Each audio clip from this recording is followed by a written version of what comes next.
Welcome to the Power of Love show, sponsored by the D.D. Jackson Foundation, where we shine a light on loss and grief and how it impacts our lives. We are here to provide hope, resources, and a community so no one feels alone in their grief. Enjoy the show. Welcome, everyone, to the Power of Love show, sponsored by the D.D. Jackson Foundation, where we shine a light on loss and grief and how it impacts our lives. My name is TJ Jackson, and with me to my right, it's always backwards on StreamYard, but with me is my eldest big bro, Taj Jackson. What is going on, Mr. Jackson? How you doing, TJ? I'm good, man. How are you? You sound like Pops when you said that, by the way. Well, you threw me off of Mr. Jackson, so that's so I had a kind of remix on that. But yeah, that was interesting. You sound like my father. So, anyways, today's date is April 24th. 2024, and yes, we have an awesome guest lined up for today's show. We will get to that shortly. First, a couple of orders of business we have to take care of, and that is, as you all know, we are live right now on Facebook and YouTube, but you may be also listening to us via the podcast. So anyone who is watching on Facebook or YouTube, you just know you can always check us out on the podcast and listen to us at a later time. Of course, you can also watch us at a later time. But each and every one of our episodes live in the podcast world. So if you are enjoying podcasts or new to podcasts, check it out there. This is show number 314. Crazy how high the number is getting, but I love it. We have a disclaimer to do, and that is that we are not licensed therapists. We are just ordinary people who've experienced loss in our lives, and we have been impacted by it, of course. And we like to think we have learned from it. So with all of that said, we like to share our opinions to help you get through whatever it is you are going through, saying that if you need professional help, we urge you to seek it and to find it. Do not just rely on us. Taj, is that your technical stuff going on? I have no idea what just happened, to be honest. You got really loud to me for some reason. You got really loud. That's why I just muted. Yeah. Uh-oh. Okay. So let's see. Anyone who's watching live, can you hear a difference? Did something just change, or is that just all internal? Hopefully it's internal and we'll just have to live with it. But anyways, Taj, anything? Oh yeah. Let's talk about our weeks. How was your week? It was good. We celebrated Toria's birthday, even though it's next week or 2 weeks from now, but we celebrated it because we celebrate with her cousin, basically. But it was a lot of fun in that way. It was, as always, as parents, it's hectic when your kid has a birthday, in that way, just wrangling it all together and all that. But she enjoyed it, and we enjoyed it, so it was a fun time. Still recovering. Good. It, as April says, she's growing up fast. It's so crazy because sadly we weren't able to attend Toria's birthday because my girls had a big tennis match and team tennis, which is a cool thing. Yeah, that is literally an hour the opposite way, so it would have taken a couple hours to get there. But we were thinking about Miss Little Toria and hoping especially JoJo. JoJo was like, I want to miss it. I want to miss it. But we couldn't miss it. But that's it's telling you. And as you know, Taj, and as you really will know, as they get older, your schedule gets thinner and thinner, and their commitments get more serious, and it just gets tough. But oh yeah. As for me, I'm trying to think what was same old. A lot of sports on the weekend, in particular tennis on Saturday, and then nothing much else, which seems a little odd. I've just been busy trying to get back into the workout swing of things, so which is challenging, but very important to do. How's that going? It's going, Taj. It's going. It's ups and downs. Some days are good. Some days are not so good. I see something at the. When you have kids, it's also tough because they want to go through a fast food spot. If they're craving Panda Express, or if they're craving Wingstop or Taco Bell or any of those, it's like it's really hard to go through that and not get anything. So That's not easy. But that's for you to enjoy in your future.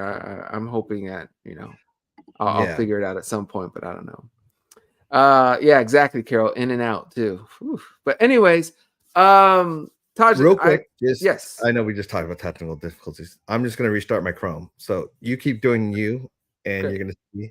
I'm going to bless you with my presence in a little while. You sound great now, though, Taj. No, I can't move anything in the screen, so I can't even see the Okay. comments, All right. I which is got you. my one job. No, I'm just kidding. Do your job. I'm going to do the intro and Okay. welcome our guest on. All right. Okay. So, ladies and gentlemen, on today's episode of the Power of Love Show, we welcome a very, very special guest. Her name is Nicki Elischer. Nicki is a child life specialist, clinical counselor, and art therapist in Vancouver, British Columbia. When working as a child life specialist at a local pediatric hospital, she supported children and families to cope with hospitalization, illness, grief, and loss. There, she met her colleague, Amanada Lascelle, and together they created With Love Grief Gifts, a company that creates therapeutic sympathy gifts for children and teens. It was important to them to address the cultural taboo of talking about death with children and to point out the importance of acknowledging and caring for children's grief. Using their knowledge of child development, grief, and loss, each gives comfort and ritual. They hope to change the way we respond to children's grief by offering information, resources, and a tangible way to support children and youth experiencing grief and loss. Here today to share more about her impactful work with Love Grief Gifts. Without much further ado, ladies and gentlemen, please welcome Nicki Elischer to the Power of Love show. Hello. Oh, I like the fanfare. How are you? You got some claps, some love from the audience. Yeah. I'm great. So, Nicki, first of all, did I butcher your last name? No, you got it perfect. That was just Nicki right. Elischer. Okay, Yeah. but I feel like it's Amanada or is it Amanda? No, Amanada Lascelle is my business Amanada partner. Lascelle. Okay, Yeah. so there's a typo. Okay. Very cool. Well, thank you for being here. It's always wonderful to see people like you who are doing their part in making grief not so taboo, not so standoffish, not such that topic for the rest of the world. So first and foremost, on behalf of my brother and our entire foundation, thank you for putting your work in and doing that. It means a lot for our world. So thank you. Oh, thank you. I appreciate that. The first question I'm going to ask you is, can you share with us your journey into becoming a child life specialist, clinical counselor, and an art therapist? How did you get there?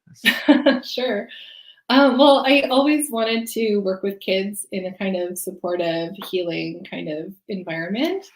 And it just kind of unfolded. It was a long journey. Mm-hmm. I started as a preschool teacher, and actually one of my instructors was an art therapist, and the stories she would tell just really resonated with me.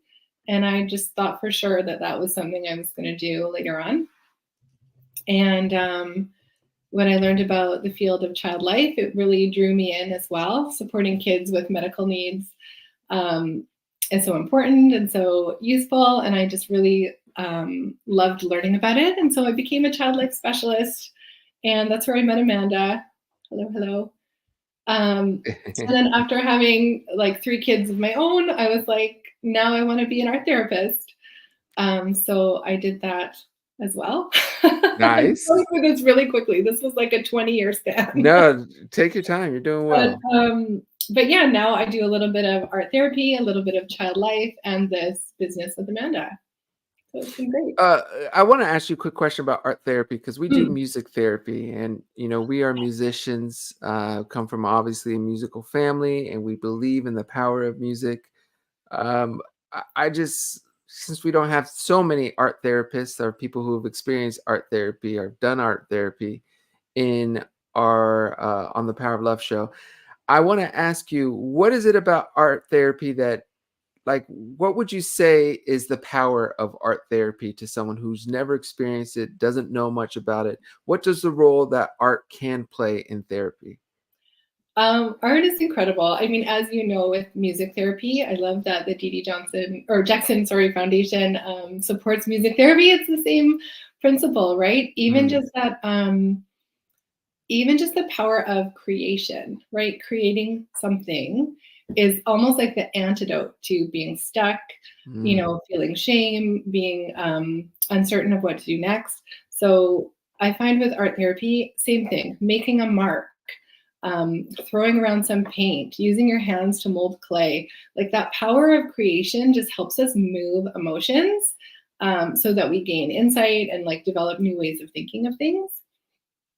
And then also, like often we don't want to talk about our trauma or like the worst things that are happening, or we don't have the ability to do so. Like thinking of kids, especially, like they can't really tell me what's going on verbally in their life or in their heart, but they can make something, or it often comes out in the way that they make something.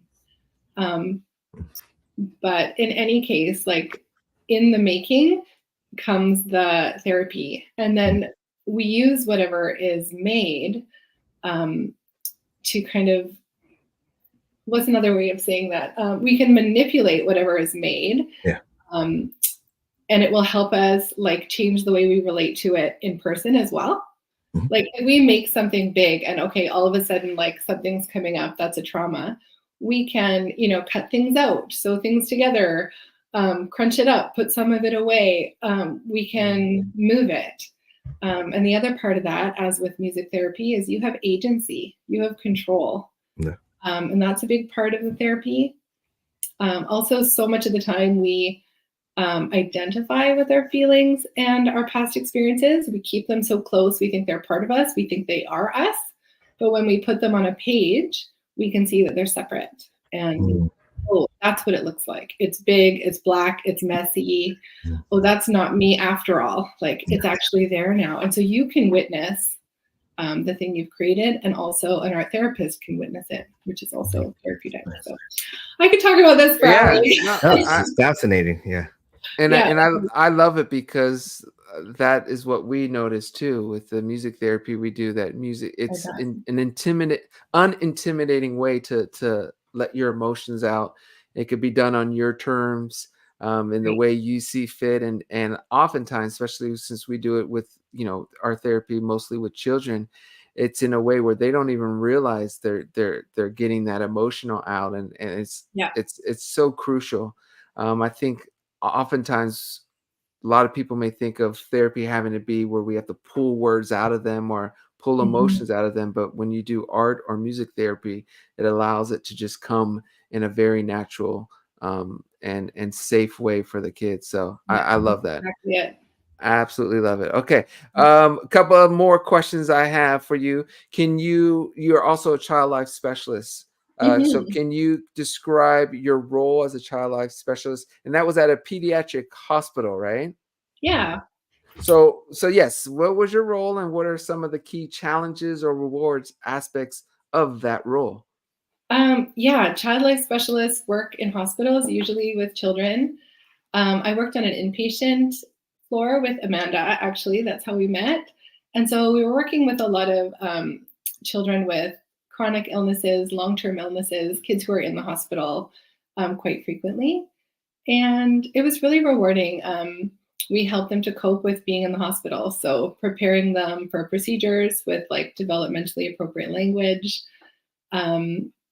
helping them, distracting them through difficult procedures, but also like looking after their psychosocial care. So while the clinical team manages the medical, physical care, we're looking out for like the need to play, the need to learn, the need to socialize, the need to have normal life occurring around them. So it's such a varied job, which is what I like so much about it. But we can be, you know, supporting a child with an IV start 1 minute, assisting with grief and loss the next minute, and then like throwing a Halloween party. So it's very, you're kind of walking the line between many emotions at once.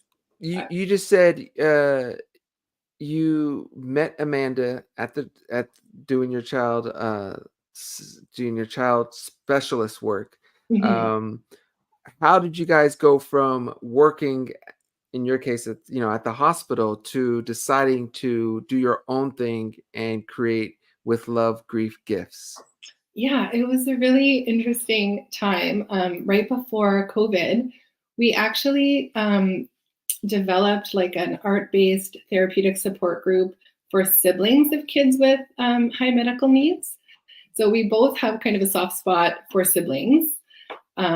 And so we created like a therapeutic group for them so they could have their own appointment, and we could hear their worries and thoughts and ideas and Wait, feelings. so let me get straight. So Yeah, if you're working with a child, you guys were thinking about the siblings of that child?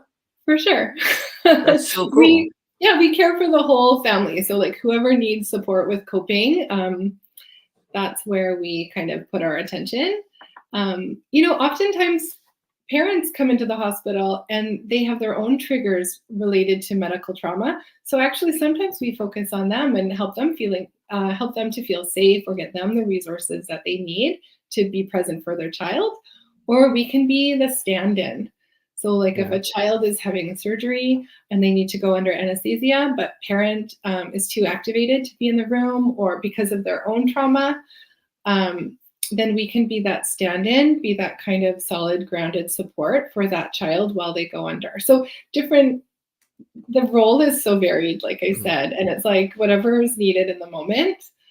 Um, but yeah, so the families of kids with chronic medical conditions, like they're coming to the hospital frequently. And that can be scary for the family system. So yeah, we do in the back of our mind have those siblings in That's mind. great. Well, the siblings are at school, wondering what's happening with are they okay? Is my sibling okay? Or they're at grandma's house for the weekend because sibling Mhm, and parents have to fly to Vancouver to go to the children's hospital.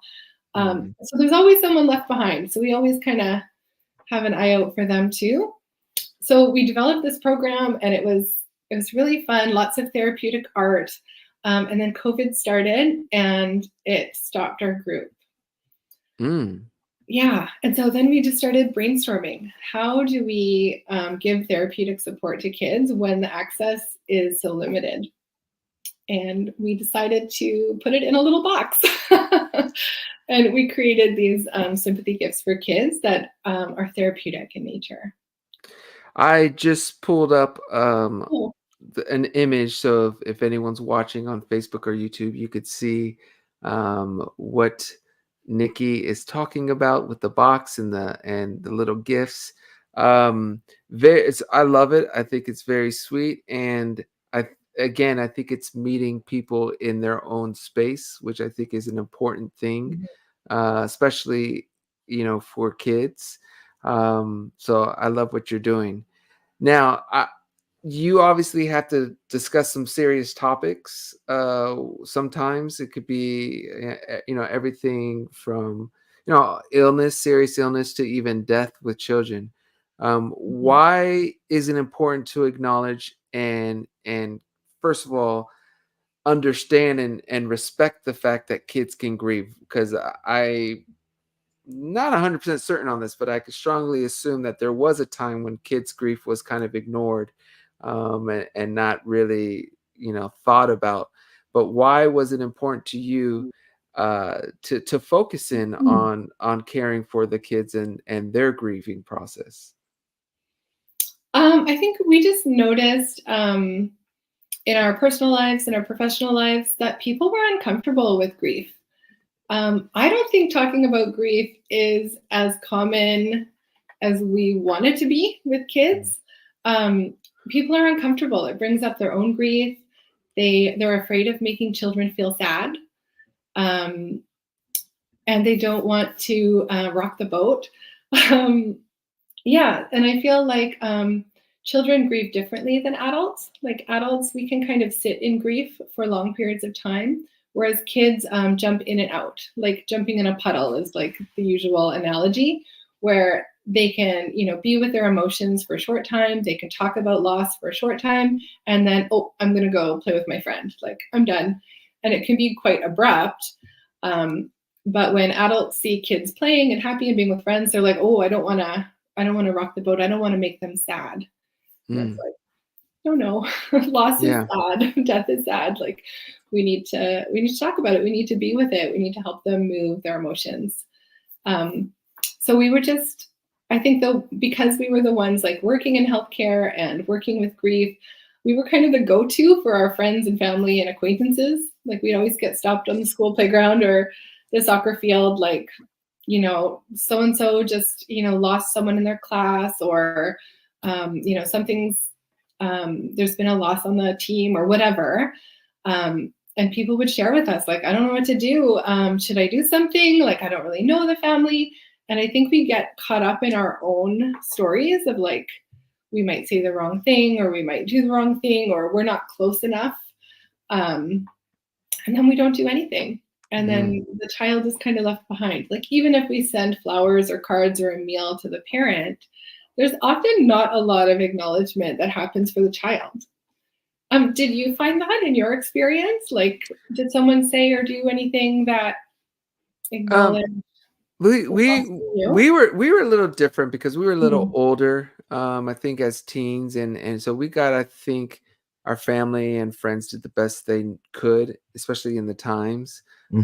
So with all of that said, though, I completely see how what you're saying is very accurate. I think oftentimes, flowers are sent or cards, or, and it's and what's written in those cards is very, I don't want to say mature, but it's for adults, it's adult language. Focused in that way. So I completely agree with what you're saying and what your intentions are, and I think it's needed. I just I'm hoping in time it will become more of the norm to also equate what a kid's going through if there's a big loss in a family.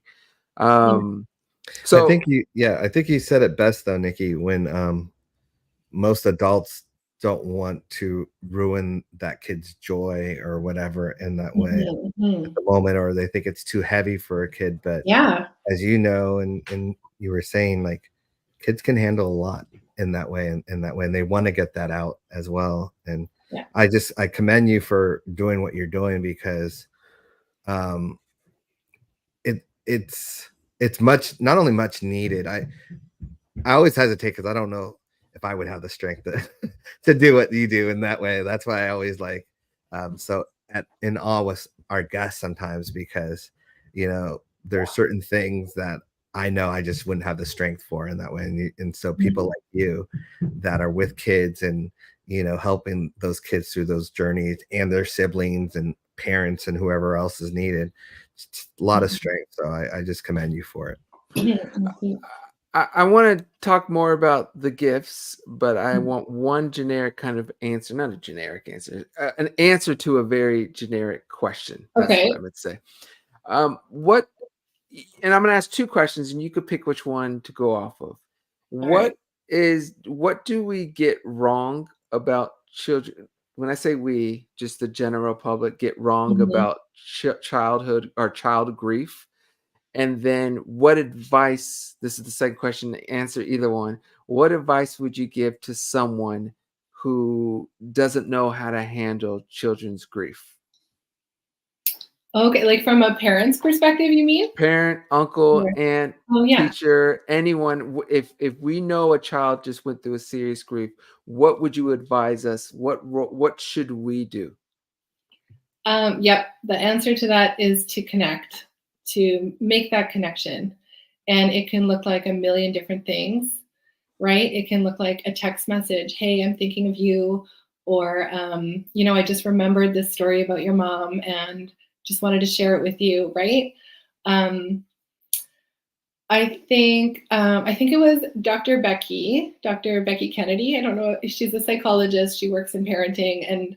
And one of the things she always says is that, like, the worst part about having a difficult feeling like grief or sadness or anger or whatever is not the feeling itself. It's being alone with that feeling. Mm. So that's the part that's terrifying for kids, is being alone with those big feelings and not knowing what to do. And like many families, they think the best thing to do is to keep up the child's routine. And that's not a bad thing per se, but sometimes something tragic will happen on a weekend and they'll be at school on Monday. Mm. And there's not that acknowledgement that, okay, this child's world has been rocked. And the other part of that is the school is often a second home for kids, or other front-facing organizations like after school care or soccer club or whatever. These are all people who are holding that child during a difficult time. And so connection. Yeah. We have actually been so surprised and amazed. We have quite a few teachers, principals, school counselors purchasing gifts from us to give to the students. And the feedback we get has been so beautiful because it's a moment of connection for the child or for the teen. And, they don't expect someone to think of them in that way. They don't expect to be acknowledged in their feelings where they are. And so when you can reach out and do that, and when that comes from someone trusted, like a teacher or someone in your community, it means a lot. That's great. And what we've also been hearing is that it feels just as good for the giver, Mm-hmm. right? So much of the time we're stuck in the, I don't want to do anything. I don't want to do the wrong thing. But when they actually, give a gift or, write a note or whatever, there's such a moment of connection that can happen. And it's just this relief, like, oh, okay. Of course I should have done that. Reaching out is never the wrong thing to do. I love it. Reaching out is never the wrong thing to do. I love that. And I can say, as someone who's lost someone important in my life, whenever someone reached out or told me a story about my mother, no matter the time, it always felt good. So I completely agree. And no matter what you're thinking or your fear of doing so, you don't, because from the sender's mindset, they don't want to bring them down to a sad level, but the recipients is welcoming that, and like you said, is in a way, without them even knowing, just wanting connection and in a way validation. So I love what you said. Great answer. We've gotten that question before from someone who wanted to buy a gift. They were like, is this gift going to remind them of their loss? I thought that was such a curious question, right? Yeah. Because as someone who's lost someone, you don't forget that they're gone, right? Like that's with you always. And so you're not going to remind them of their sadness. Like they are already sad. They're already with it. there. You're just going to remind them that they're thought of, that someone is holding them in mind with love, that someone's offering them comfort. That's what's going to stand out. And so that's what we're hoping to achieve. But we do realize that we've started a business selling something that no one wants to have to buy. Yes. So it's not a great business model, but we really love what we do. I think it's going to change though. More we talk about it and more that because people don't know that. People don't understand that they can mention it and talk about it and bring it up. And as more and more people understand that is actually a healthy and positive thing to do, I think that could change. Yeah, now, and what a huge impact it can make. Absolutely. Now, can you walk us through the process of designing therapeutic sympathy gifts for children and teens, which is what you guys do with Love Grief Gifts? So how do you ensure that each gift meets children's needs for, comfort and ritual? How do you ensure that is it's connecting? Thanks for asking that, because that's definitely our favorite part of the gifts, is designing them. And we put everything we know about child development, child life, art therapy, everything into these boxes. And so when we were designing them, we were thinking, okay, what is it that children need and what can we package up and send to them? And so we landed on information. They need truthful information about what's happening. They don't need the euphemisms. They don't need flowery language. They just need like the truth. And the way that we add that to a box or support a family in giving a child information is through books. And as you know, there's quite a few great books out there, and we just have a handful that are kind of go-tos that we would use at the hospital, that aren't religious in origin. They're just very just have the right language and the right stories, and they can really support parents in having that conversation. Because of course, we don't know what to say. We know that our kids need the information, but we don't know what to say. But a book just gives you that springboard, that jumping off point for starting that conversation. A kid can see that a character in the book is having the same experience as them. It normalizes it, blah, blah, blah.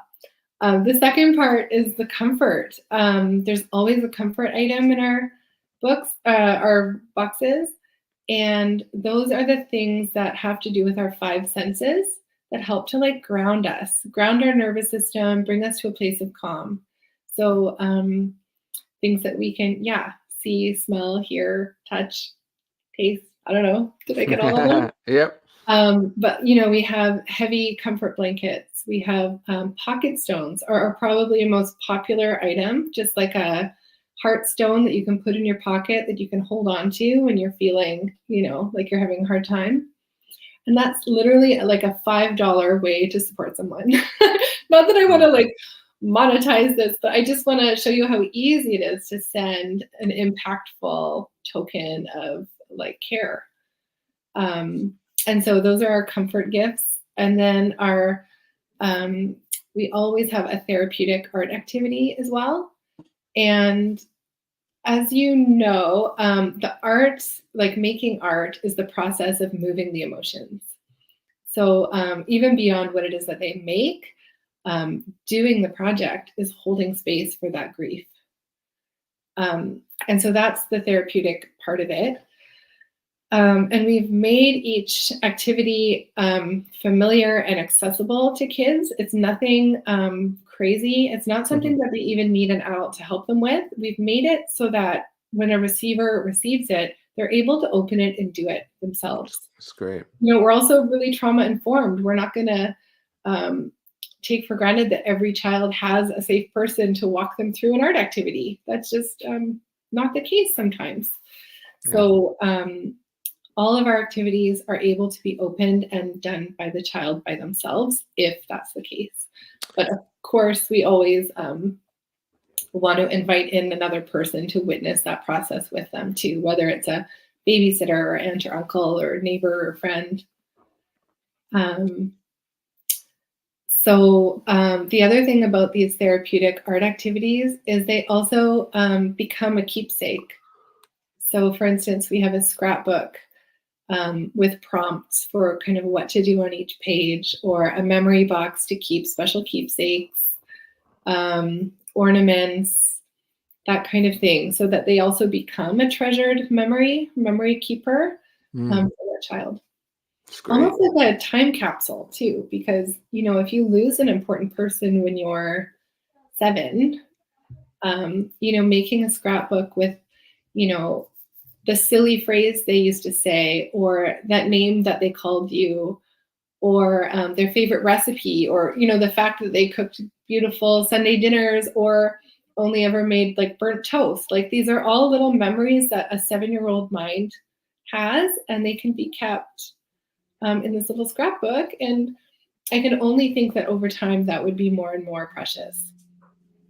That's great. Great stuff. Do you mind if I share a bit of the screen so I can show the website? Oh, sure. Okay. I think it's awesome. So I want to share if that's okay. So for anyone who's watching on Facebook and YouTube, this is the website withlovegriefgifts.com. And as you can see, there's many different options for little gift ideas. I think it's really, really well done, cool. And I just want to know if you don't mind, Nicki, explaining to us how the process would work. we can go on withlovegriefgifts.com Mhm. and then pick out an item for someone that we want to help out, correct? Yep. Is there any customizing or any type of roadmap if my child's going through this, the loss of a best friend or loss of an animal, this is the best box for them? Or how does that work? How do you get us from our struggles to which box is the right box for them? That's a really good question. And we've thought of this from a trauma-informed lens as well, because so many people who are buying a gift for someone who's grieving, they're also grieving sometimes. Mm, And so we know how hard it is to do anything in grief. And so we want to make it as simple as possible. So we made like curated grief boxes that are organized kind of by age. And so if you needed to, you could just go on the site and point and click, and then we will mm. package it by hand and write the sympathy note and send it to your loved one. And you can feel confident that like we're sending all of your love Yes, it's done in with that care. package, you know? But then also all of our gifts are available individually. And so you can send, you know, $3 seed paper to a child, or you can put together a few things that really resonate with you and create that gift for them. And we also welcome emails, messages saying, you know, I have a 9-year-old boy who's just lost their father. You know, I have $100 to spend. Like, I don't know what to do. And then we're happy to take that information and create something that we know will work. As child life specialists, we used to do that all the time. Yeah. You know, we'd walk into a hospital room not knowing anything but maybe the gender and age of the child. And, you know, we'd grab a few things from the playroom, grab some things from the teen room, and, you know, something would land. So we just really love that part of it. Yeah. We love to choose things for people, and we want you to feel supported in that process too, because we know how hard it is. Is there any one specific experience from your work, or or a couple, but from your work with children and youth that are experiencing grief and loss that has been very memorable to you? Um, yeah, is there one that just stands out that where you're like, I'm so happy I was able to help, or this just feels really good that I'm able to help them get through their loss? Yeah, you know, there's been a few. It's yeah, but you know, one I wanted to share is actually kind of a personal story. Hmm. Um, a few years ago, my uncle was diagnosed with an incurable cancer. And I was really struck by, you know, how I wanted to support their family, because his children are my age, my cousins, and his grandchildren are my children's age. And so I was thinking, you know, how can I support this family with what I know about grief and loss? And he went into palliative care really quickly and into hospice. And so I put together a little kit that we call like a legacy handprint kit. And it's just a canvas with some paint, some collage things. And I put together enough for the grandkids and sent it with them on a visit. Mm. And then during their visit, my uncle was, you know, really awake and alert. So they did this handprint activity together. And they sent me photos, and they all have, you know, colorful paint on their hands, and they're Mm. making handprints on this canvas together. And they had this like beautiful moment. And then, you know, he died shortly after that, unfortunately. But they had this beautiful keepsake that then was really special to them. Not only was it one of their last times together, Oh, but they had wow. this beautiful art piece, you know, with their hands on it that then becomes like this treasured memory. And so, like, looking at that from my lens, like, that was kind of my Yeah. thought process.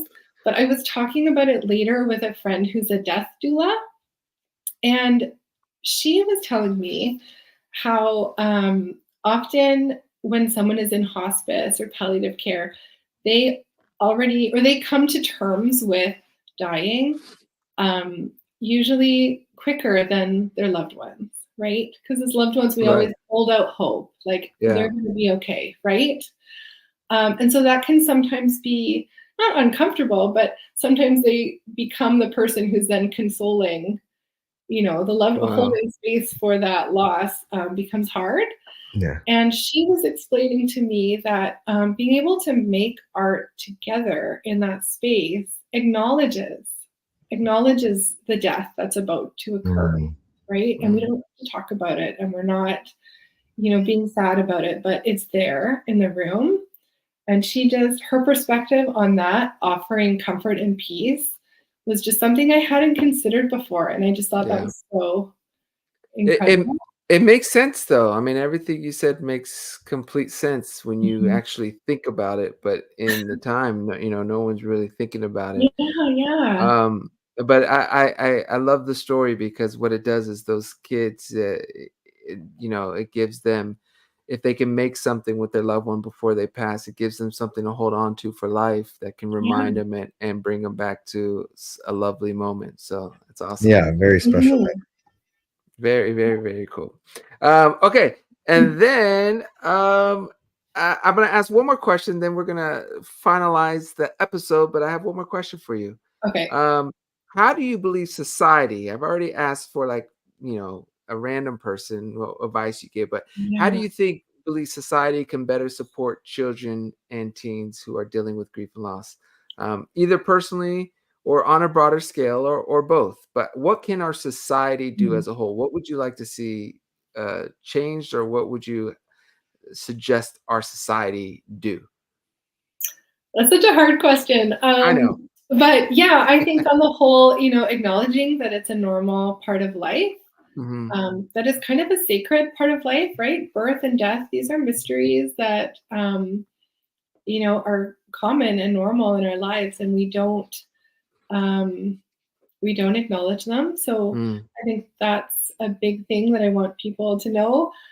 Um, I think we can normalize grief and loss yeah. more, especially for kids and teens. They can feel grief and loss about more than just death, right? Changing schools, a best friend moves away, your family system changes, going into foster care.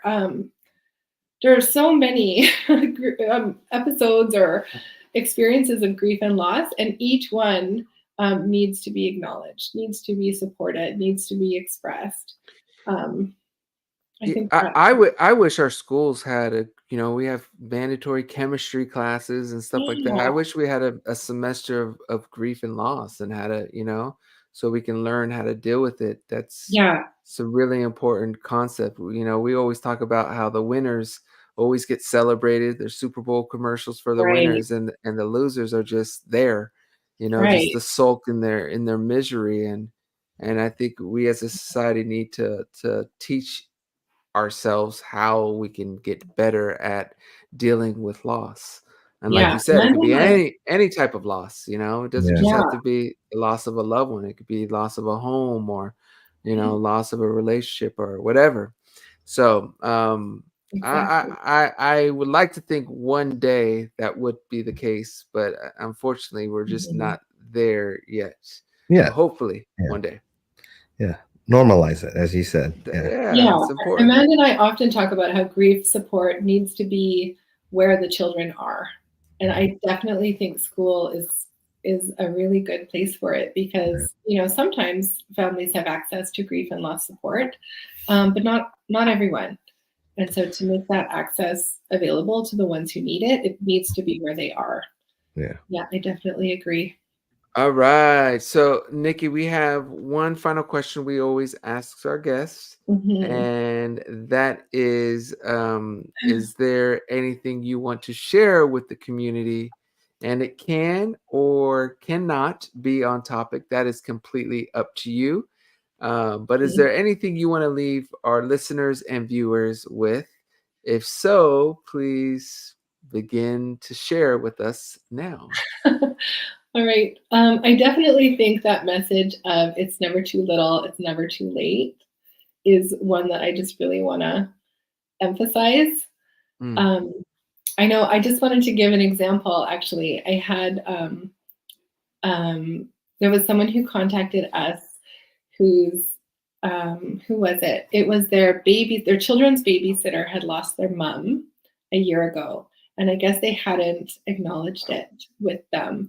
And they were feeling bad, and it was coming up to Mother's Day, and they wanted to do something for this woman. And she was really, distraught. Like, should I do something? Is that appropriate? Is it too long? Did I miss the window? And our message is always no. It's never too little, never too late. And so she chose a journal and a pen and gave it to the woman, and they had a beautiful moment of connection. And of course that woman wanted to hear a story about her mother. Of course she wanted to be acknowledged in her loss on that day. And it was just a beautiful moment. And I just want to encourage everyone to kind of reach out in whatever way feels good. It's never too late. I love that, because that is true. A lot of times people think, a lot of times people think it's already time has passed and that window's closed. Grief doesn't end, after the loss. It's ongoing, and that's the thing with these gifts for kids. It's important to acknowledge it throughout their lives on every milestone and every season change. Nice. Yeah. I love it. So, ladies and gentlemen, Nicki Elischer, she's the co-founder of With Love Grief Gifts. You can go and check her Instagram out at with.love.grief.gifts. And then also the web, or I should say Facebook, same, With Love Grief Gifts. And then Pinterest, With Love Grief Gifts. And then also the website, of course. You can go to www.withlovegriefgifts.com. The only plural word out of the 4 is gifts. So With Love Grief Gifts. It's like a tongue twister too. If I say that like 10 times, it's a game. So it'll be fun. Okay. Taj, anything else we want to say? No, I mean, I obviously I was just sitting back listening in that way. I always love learning about certain things in that way. And I think what you're doing is incredible in that, because the gift idea of that is so it's just not, it's nice. And you said it's never too little in that way. Cause I think some people think it has to be something big in that way. And you were talking about the stone heart or whatever, that heart thing, the $5 heart thing in that way. And those are just good ideas in that way, because I look back at my life and what I've cherished over the time of people giving to me, and they're usually small things in that way, that, that thought aspect of it. So I sit back and listen. TJ knows this, the vibe of it in that way. And I watch the comments, and everyone's so appreciative of what you're doing in that way. So I've already told you that I commend you, so I'm not going to use that word again, but I'm very happy that you're here. Thanks so much. We're going to highlight a couple of comments. April says, Nicki, thank you for sharing and keep sharing the love through grief gifts. Love it. Miss Silent Siren. Tiffany says, Nicki has such a kind face. She does. And Brenda was commenting on when we were talking about creating, that creation of something helps in releasing the emotions, especially when you don't fully understand how to express them. And then we're going to come back to April to close it out. That yes, never too late. So with all of that said, you all, if someone out there is dealing with a loss, no matter how long it's been, and you don't know what to do, you can go and check out Nicki's company, With Love Grief Gifts. You can go to withlovegriefgifts.com, order a gift, and just send some love to them in a way that's comfortable for you. Anything else I need to bring up or say to the world, Nicki and Taj, before we close? Anything else on your mind? We're good? Covered it. All right. Nicki, thank you so much for being with us and sharing your intelligence and what you're up to. Really, really appreciate it. Our community appreciates it. Taj, thank you for being you. And that's all I'm going to say about you. Yeah, And no. to I'll everyone take it. out there who joined the live stream, thanks for joining with us. We will be back next Wednesday at 1 p.m. Until then, please be safe and adios, everyone. Adios. Bye.